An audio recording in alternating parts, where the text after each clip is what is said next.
আমরা এবার আলোচনা করব ডি ব্রগলি হাইপোথিসিস নিয়ে। তো ডি ব্রগলি মূলত কি বলে?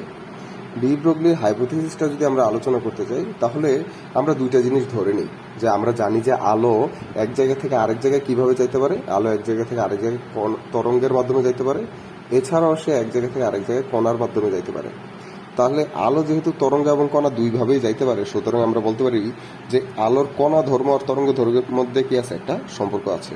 এই সম্পর্কটা যদি আমরা নির্ধারণ করতে চাই, সবার প্রথমে আমরা বললাম কণা ধর্ম এবং দ্বিতীয়ত আমরা বললাম তরঙ্গ ধর্ম। তো কণা ধর্মটা মূলত কি? কণার ধর্মের মধ্যে কি থাকে? মূলত ভর। তাহলে আমরা বলতে পারি E is equal to MC square, এটা আলোর ভর, যেটা কণা ধর্ম থেকে আসে। এটাকে আবার আমরা কিভাবে প্রকাশ করছিলাম? ই ইজ ইকুয়াল টু পিসি।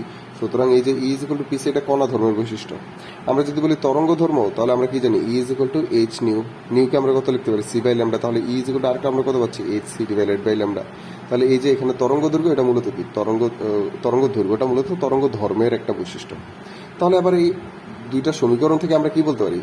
দুইটা সমীকরণ থেকে আমরা বলতে পারি যে E is equal to PC এবং E is equal to H C by lambda সমান।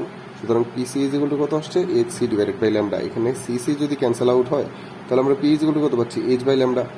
ঠিক সিমিলারভাবে আমরা ল্যামডা ইজ ইকুয়াল টু কত পাচ্ছি? H divided by P. অর্থাৎ আমরা যদি ভরবেগের মান জানি, মানে কি কণা ধর্মের মান বসাই, তাহলে আমরা কি পাবো? ল্যামডা, মানে তরঙ্গ ধর্মের মান। আমরা যদি ল্যামডার মান বসাই, মানে তরঙ্গ ধর্মের মান বসাই, তাহলে আমরা কি পাবো? কণা ধর্মের মান পি। আর এটাই হলো যে আমাদের ডি ব্রগলি হাইপোথিসিস, যেখানে আমরা কি করতে পারি? একটা কণার ধর্মকে আমরা তরঙ্গ ধর্মে হলে যে রূপান্তর করতে পারি।